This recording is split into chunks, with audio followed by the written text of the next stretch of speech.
hyper individualistic. Yeah. Yeah. Yes. Yes. I just have to make an I have to apologize. We forgot to hit the LinkedIn button. Yeah, go. We're here. Sorry. We picked you up on the previous conversation. Let me do the download for you right quick. My name is Coach Crystal. This is Rochelle Younan-Montgomery. She's the Hello. founder of the Reset. We've gone through a framework about how to reset, and we've talked about some personal truths, and we've talked about how we got to get past the idea of blatant boundary and suppression to get into our freest, fullest selves. Please forgive me. We'll get you the replay. I promise.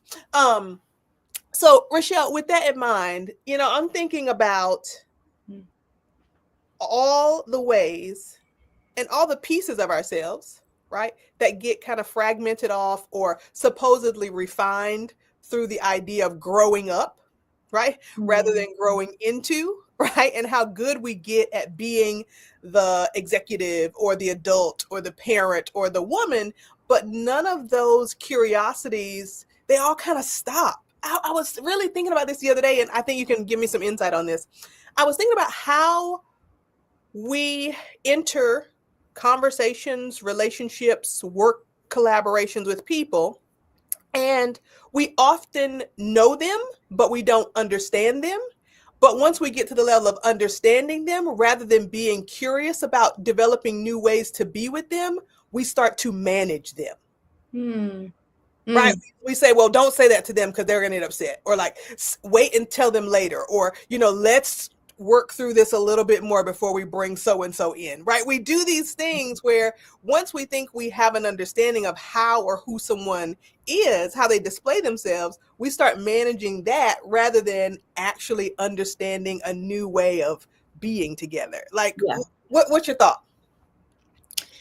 Yeah, I think there's a lot to that. I think there are, especially in a work setting, there's power dynamics at play. So you might have a supervisor who has kind of shown you their true colors, that you can't actually express certain things in that setting because your material needs are on the line or at risk. Your job might be on the line. Yeah. So that's one. I think there are times when you do need to manage like the level of risk if you are going to show up authentically, in a particular setting. Now, when it comes to your like community and the people you love and care for, and who you're entering into relationship with, perhaps new, then it's about, okay, how can this be a dance, a dynamic, organic relationship that unfolds where there will be rupture and repair, right? Like the Gottmans say, there's always going to be some level of disagreement, or perhaps, where we just, our paths are going separate directions, whatever it is. How do we name that, come back together, and repair whatever it is that needs mending, instead of just thinking how they're going to respond? It takes some risk. And if that other person isn't able to meet you in that dynamic process, well, that's good information, right? And you need to come back to yourself and your needs and, make a choice from there. Yeah. Yeah. I love this idea of rupture and repair because it happens so often internally. Yeah. Right. I think, well, let me be totally honest about what I think happens. I think a lot of rupture happens. I don't know how much repair happens. Right. So I think a lot of times we run up against these edges of who we've been and who we're becoming. And there's a rupture, or there's like a growth spurt. And rather than being able to sustain that new reality, we just retreat. So we have a rupture and a retreat rather than a rupture and a repair and a regeneration, right? Like, so like, that's the thing, right? So how do you work with people? I mean, how has that shown up in your own practice? Yeah, I mean, my kids are 3 and 7, and there's constant rupture everywhere. I mean, day-to-day life is just absolute chaos. And it's very sweet, and all the wonderful things that come with parenting. But, as an example, the other night, I was pretty overwhelmed. Just, running my own business is a lot, and I'm learning, and it's still new. And yeah, there's way too many things to do, right? So you have to learn and be strategic to set the thing down when you're needing to tune into your family or whatever it is. Yeah. I was trying to clean up in the kitchen. I had like knocked my head on the corner of a cabinet. Yeah, that was open. Yeah. Yes. And my partner was loving. And I just said, I need a minute. So I went upstairs. I put on my noise canceling headphones. I had a cup of hot tea. and did like 2 guided meditations on anxiety. Yeah. And just that, right? It's like knowing when the rupture is happening. It takes that metacognition, Yeah. like, because had I continued in the kitchen, I probably would have spilled the damn teapot. And, Yep. you just, when your body is out of alignment and you're in fight or flight, Yeah. like, you can't really function. Yeah. Yeah. So it's knowing that, asking for help if you have the luxury of that, or doing what you can to take a minute, come home to yourself and your body. And for me, that was an emotion. Like, I cried. I remember you talked about, Crystal, scheduling your grief. Oh yeah. That has stayed with me. Yeah. And so I make time for my heart to break. Like, I make time to feel what's happening. Yeah. I'm not always good at it, but when I Yeah. have the support, or when I can actually slow down, I usually drown out a lot about outer, like, sensation. I'm hypersensitive to my environment. So I, like, sometimes put an eye mask on and some music or guided meditation, and I just let things flow the way they will. Yeah. Yeah. No, it's a practice. Again, like we were talking about a little bit earlier, people sometimes depend on this collective reset, like New Year's Eve or Christmas or a spring break or something where everybody's going to stop doing. And what I want to remind people of is that many people during the pandemic had been praying for the world to stop. But when it did, they did not have the courage to use the time for their own depth and understanding. And that's okay. But it's just a reminder that when we don't have the tools to support our own growth when things are silent, the noise just masks our own desire to get real, right? We got to be honest about that. So when you decide, like, you're going to schedule time for your heart to break, or for your mind to unravel, or for you to just be quiet, the hardest part, I think, is committing to that time and not letting something else erode it, but also the re-entry, right? So, something I think that I say a lot, Rochelle, is that I was a touring professional dancer for 20 years. And I think people go, oh my God, that must have been so amazing. And I think they have no idea what it means to have your body on display for the outcome of another person's imagination, for the spectatorship of someone else's joy, being at the whim of a director, or traveling so much that your sense of home has to be so deeply embedded that any place can feel comfortable. Right. Like, I think that is the biggest kind of thing that I take away from all that time in my life, is that I know my body has way more information than my brain. Right. I know what I can trust and what I can't trust when I'm with people. Right. I know I have that kind of spidey sense. I know when I'm about to break, and I schedule that time to break. But it's just like being on tour. You leave home as one person and you come back as another. Yes. And that coming back into a different atmosphere is like coming back from space. Yes. Right. Yes. So I think people have to even acknowledge that sometimes they do that 3 or 4 times in a day.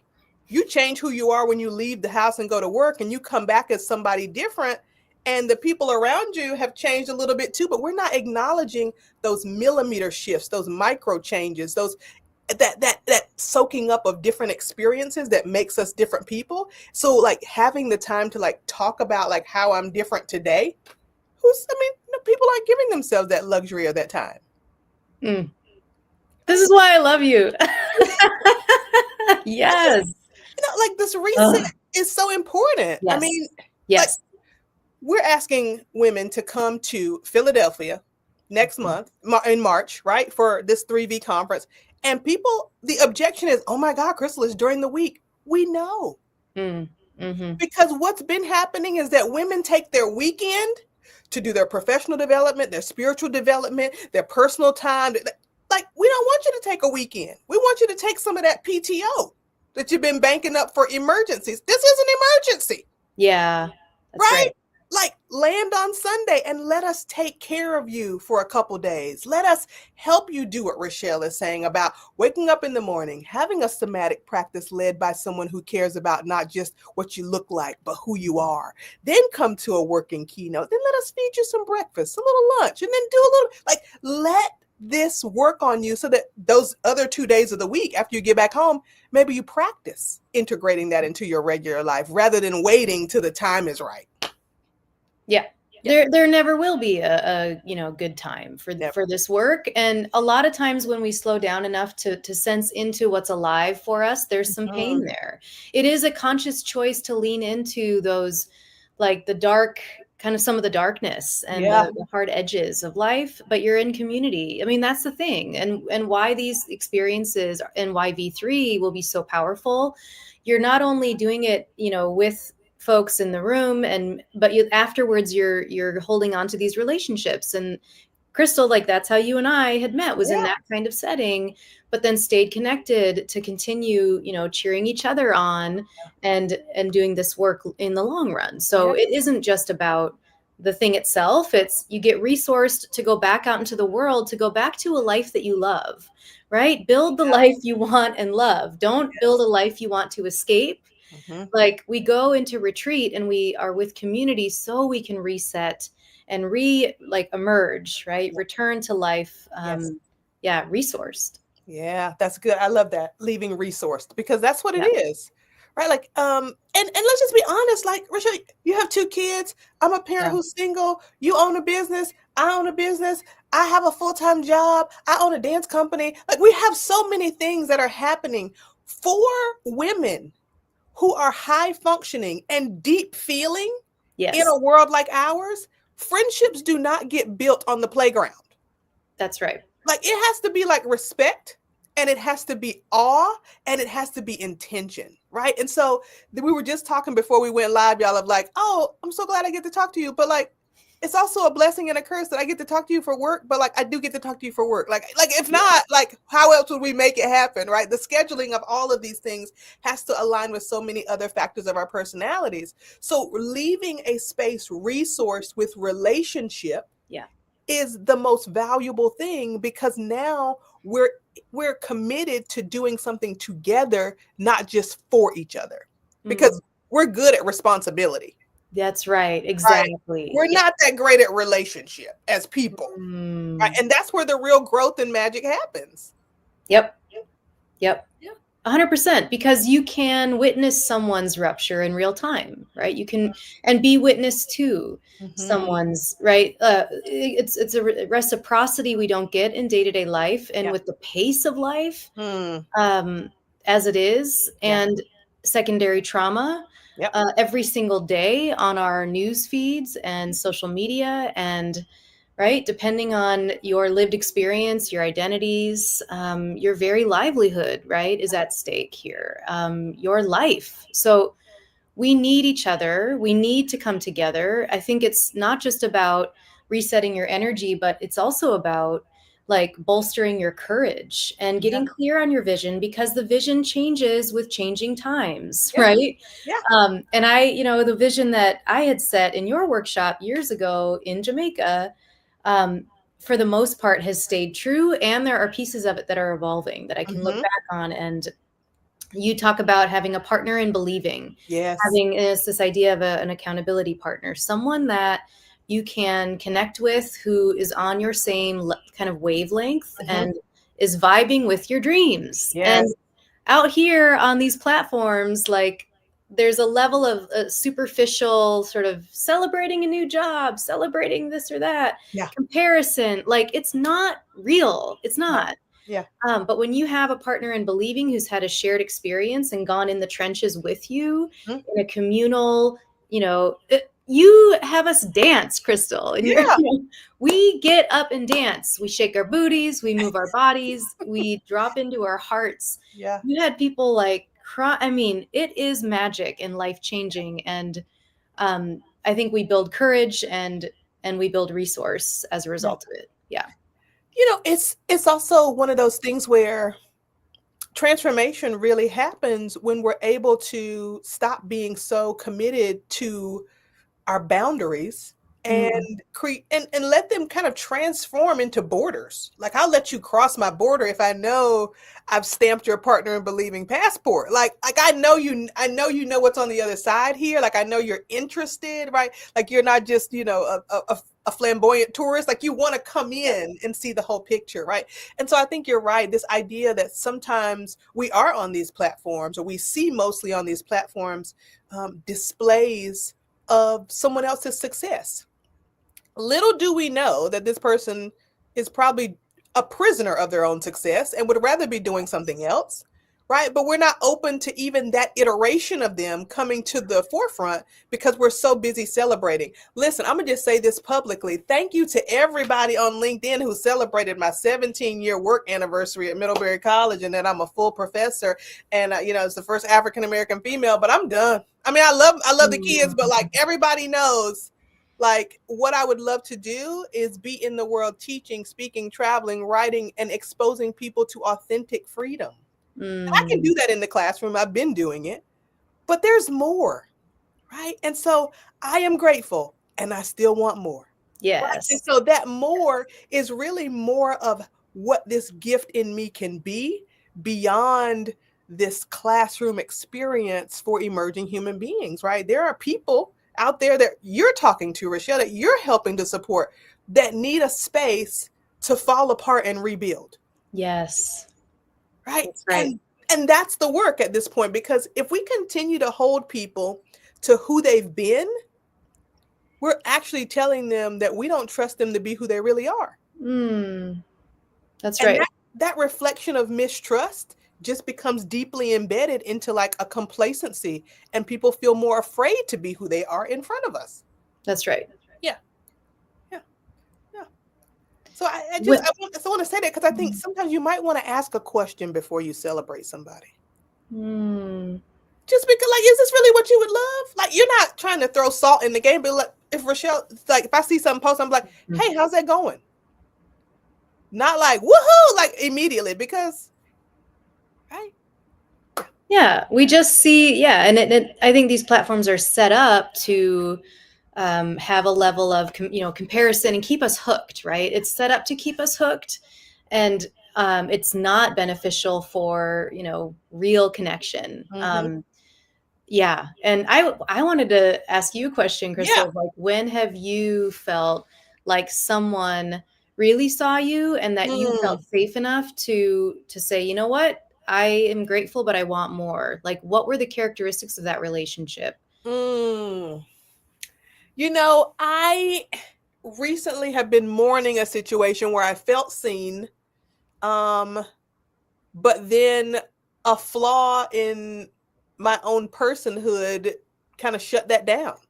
And I just want to say, like, another thing about these platforms. Well, another thing. I mean, my life has kind of been built like this in general. Like, there's Crystal Brown, and then there's Crystal, and then there's Coach Crystal, and then there's Chris, and then there's like all these little things that once someone kind of starts knowing one, they are really not interested in the others.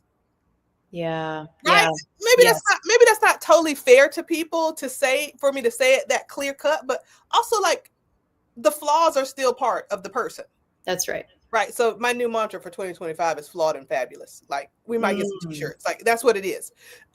So what I think, Rochelle, is that one of the ways that I know people can see me is that they let me be quiet. That's huge. Right? Like, everybody can't sit in a room with me and like just sit there. And if you know me on a real level, you know that my son and I can be in this house together for hours and nothing is said. And like, because we're practically soulmates. Like, every soulmate you have is not about romance, right? Like, souls travel through bodies, and they give you the, like, we're like, I basically gave birth to my soulmate. I almost married it, and then it transferred into my kid. So the souls don't need to stay in the same body, right? So you have to notice also like what energy is around you. So like, for me to be able to be quiet, for me to follow people, right?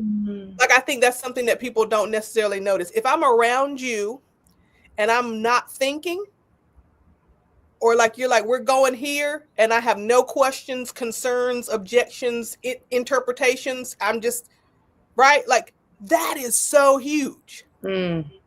Right. And because like, you're a woman who makes a lot of decisions, right? Like, that level of like ease and being like, oh, sure, we're going, okay, we're ready. Okay, yeah, let's go. Right. Like, or like,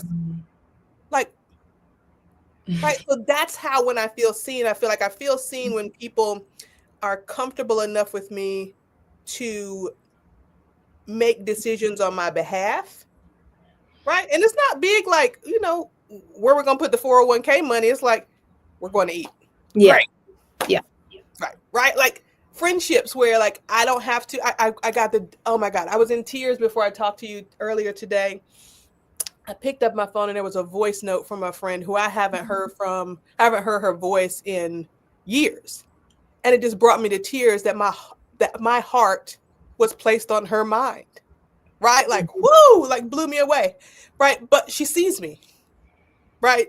She sees me probably every day on one of these platforms, but she sees me. And she Yes. says, "Oh, I just wanted to tell you what I think about what you're doing in the world. And I wanted to know if you were finding ease in your life." Right. And so people who see you, they Ooh. know that it's like they know what your gift looks like Yeah. and they benefit from the gift, but they also want to know, like, and how are you? Yes. Right. Like that part that, and I often think about, I have this mantra that Oprah's my spirit animal. Right. But I often think about how even I think about her, not as a person, but as a metaphor. Mm. Right. Mm-hmm. So becoming that for other people is one of those things that you just really have to like realign with, of like, okay, to some people I will never be human, and Ooh. that's okay. Right. But you have to know who those people are so that you don't give them too much of your heart and Yeah. then feel dehumanized by them. Right. That's not their fault. Yeah. Right. I think when we put folks on a pedestal, we can't be in relationship with them. Right. Right. They're Right. they're too high up. Yep. And we don't have, when we are on a pedestal for someone else, I think there's ways of like leveling sort of power dynamics or how you can relate. There's teacher student, there's mentor Yeah. mentee. Like there are, I think, really rich relationships that can. But we need to be held. We need to be the student. We need to be Yep. right. Like I have a friend who's like making the plans, and trust me, I have a lot of friends who make the plans in their lives. I have one of my best friends is like professionally she does plans events, and Yeah. so anytime we hang out, I'm always like, okay, can I Yeah. set this up for us? I Yeah. just because it's her instinct to. I'm like, Right. let me handle it. Let me book Right. us the thing. Let me find the restaurant. Like Yeah. it is those micro shifts. Yeah. And when you know one of your friends is doing that 24/7, to offer that, right? It's an offering and it's a Yeah. gift of love, Yeah. particularly for women and femmes who are doing all the things. Yeah. Who are taking on that responsibility because it feels like love. Yeah. Right. Like, Mhm. and not to say that we don't do it from a loving place, but the reciprocity of that feels Yeah. even more validating. And it's like it's not even, I think a lot of people are like, well, I can't do it on that level. It doesn't matter. Doesn't matter. Doesn't matter. Doesn't matter at all. Right. Like just being seen and like that next step. Like if I'm going, like it's as simple for me a lot of times, Rochelle, like, and people, I want you to hear, I want everybody who's listening to like hear this. If someone you love is about to walk out the door, hand them their coat. Right? Hmm. Like when we think about, oh, I want to do this, I want to do that, like think about the simplest thing. Like think about being in the process of what they're doing and making it flow with ease. Like it's the simplest thing. Like when we're talking about this conference. Let's just be clear. We're producing this conference. This is not like the conferences where I go to and they pay me to be there. We're Mhm. producing this because we want it to be a certain way. We want women to wake up and just roll out of bed to a Pilates instructor who loves them. Right? We want them to leave there and grab some breakfast that we've already like catered. We want them to then go back upstairs, have a minute, change their clothes, come back to the keynote, and talk to each other, and then have some lunch and talk to somebody they've never met. And like, let us design this for you so that you know what it feels like and you can re-engineer it in your day-to-day life, right? Sometimes you just need someone to be in the little details for you until you can manifest them for yourself. Yes, I had a hard time settling into that Yeah. in Jamaica on the Fill Your Cup retreat because where we met, because I was so used to doing everything and with little kids, it actually takes some time too to um, uh, what's the word I'm looking for? Accept Like, it. yeah, Yeah. integrate, accept it, and and be in that space and be cared for, because Yeah. only when we are well cared for can we then go back to life and care for the people we love most. Yeah. Yeah. Yeah. It's true. It's true. Well, I always love talking to you. I don't know how y'all have had this conversation, but I've had a great time. I mean, Mm. are you okay, Rochelle? What else? I'm What other final words should we add to this idea of reset? Yeah, I think it takes courage to reset. That's what I really Yes. want to say, Yeah. because it's not a superficial, like, one and done light touch. The Mm. kind of reset I'm talking about and want to bring to the world and to Mhm. change makers in particular Yeah. is the kind that gently invites us into those scary places deep within us that are unaddressed, that are not being tended to, Yeah. that you might learn something you didn't even know before. And I Mm. think that takes courage to hear the inner truth and then actually do something with it. Mhm. Um, and I have a lot of experience with this and have seen it modeled through you, Coach Crystal, through so many other folks in my life, that I believe in the power of it. And it's not a one and done, it's lifelong. It could be multiple resets in one day, right? Yeah. Um, and that's why we need community. So I'm just so excited about the conference, about opportunity for people to come together, and just getting to chat with you. I No. feel like I have so much energy now for the I day. love it. I love you. I love you. I love the work you're doing. Y'all, if you don't follow Rochelle, go ahead and follow her now. We'll drop the links to her website and to her business page on Instagram under this video. If you're looking for a reset, if you're looking for time to find community, clarity, confidence, please do not miss the 3V conference. It is where your vision, your value, and your voice come into alignment. We want to meet you there Sunday night for a welcome reception, 2 days of integration, and then a half day of reflection before you go back into your lives and put everything we learn into practice. We love you. Welcome to Steps and Stages, and we hope to see you soon in a real life. Thank you, Rochelle. Thank you. We're still on Insta here, I think. Let's see.